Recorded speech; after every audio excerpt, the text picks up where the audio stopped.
Hey, good morning, Pastor Steve here. Romans 14, 5 down through 12 or 13 says this: One person esteems one day above another, another esteems every day alike. Let each be fully convinced in his own mind. He who observes the day, observes it to the Lord. He who does not observe the day, the Lord he does not observe it. He who eats, eats to the Lord, for he gives God thanks. He who does not eat, to the Lord he does not eat, and gives God thanks. None of us lives to himself, and no one dies to himself. We live to the Lord. We die to the Lord. Therefore, whether we live or die, we are his, we are the Lord's. For to this end Christ died and rose and lived again, that he might be the Lord of both the dead and the living. But why do you judge your brother? Why do you show contempt for your brother?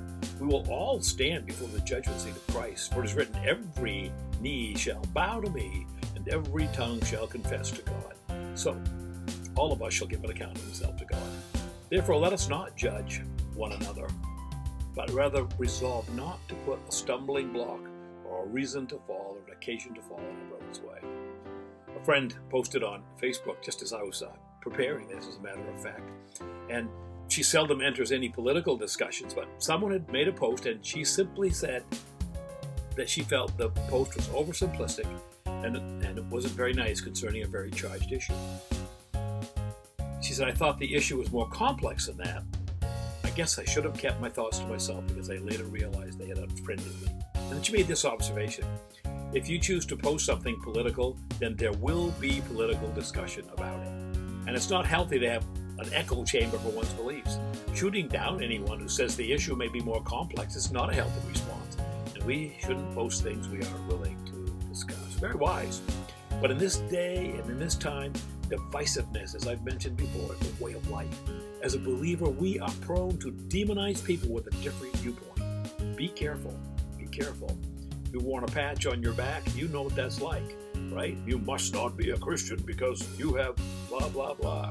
One reason I don't post my views on social media, I mean, apart from my view of Christ and his teachings, I post those all the time, is a danger of putting a stumbling block or an occasion to fall in my brother's way.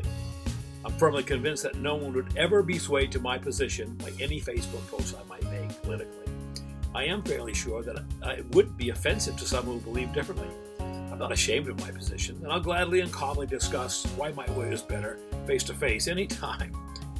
But some issues are matters of conscience and should be respected even if you don't agree.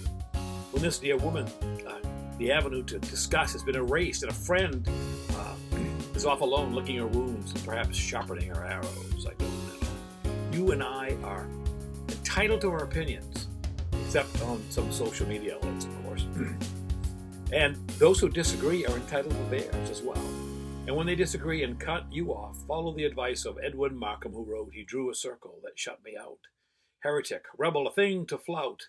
But love and I had the wit to win. We drew a circle that took him in. Now you ponder that.